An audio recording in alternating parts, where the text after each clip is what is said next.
السلام علیکم ورحمت الله وبرکاته. امید لرم چې تاسو به ټول روغ جوړ خوشاله به یې د ژوند په مزو کې به یې عزتمندو. نن یو نوی خبر مخې ته راغلی دی چې د ټیک ټاک او د سوشل میډیا مشهور خواجه سره ګل چاهت باندې نن په پروګرام کې ډېر زیات فایرنګ شوی دی. د بعضې نیوز مطابق چې فایرنګ کې وفات شوی دی او بعضې خلک وایي چې ډېر زیات شدید زخمی دی. راځئ دوستانو چې د ګل چاهت په هکله باندې درته ټول معلومات درکړم چې ګل چاهت باندې پروګرام کې څه چلو شو. راځئ دوستانو دا ټول معلومات موږ سره په دې ویډیو کې وګورئ چې پوره معلومات نه خبر شي. کو تاسو موږ سره په دې ویډیو کې نوی مهرباني وکړئ زموږ د چینل مهادر سره سبسکرایب کړئ چې تاسو ته بیا هر یوه معلوماتي ویډیو په اسانتیا سره میلاویږي. دوستانو تاسو ته به پته هم وي چې ګل چاهت مخکې ورځو کې تبلیغ لارې ته راغلی و. معاویه نوم یې و، ډېره ښایسته زندګي به بسر کوله.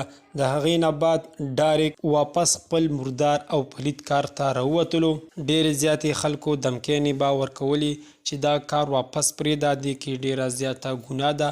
کو دا کار دې پرې نه ښودو، کو هر قسمه تاوان در ورسېدو ته بې ذمهوارې. بیګا یو پروګرام لا تللی و، پروګرام یې ښه انجای کو. کله چې د پروګرام نه راتلو او د پروګرام ځای نه څنګه راووتلو دقې ټایم کې د ګیټ مخې ته پې فایرنګ شروع شولو. د سره چې کوم ملګري وو هغه لګېدلي دي، هغه هم زخمیان دي. دا په ډزو باندې لګېدلی نه دی چې کله فایرنګ شو په دغې ټایم کې ډېر زیات رش شو، یعنې غوبل شروع شولو. دا ګل چاهت په دغې غوبل کې خوږ شوی دی، نور په ډزو مزو باندې لګېدلی نه دی. بعضې نیوز والا اسې پیک خبر ورکوي چې ګل چاهت ډزو باندې لګېدلی دی، خو هغه لګېدلی نه دی. دا پیک نیوز چلیږي، اسې د مرګ افواهې خوروي. دوستانو دا وه زموږ د دې وخت نیو معلوماتي ویډیو.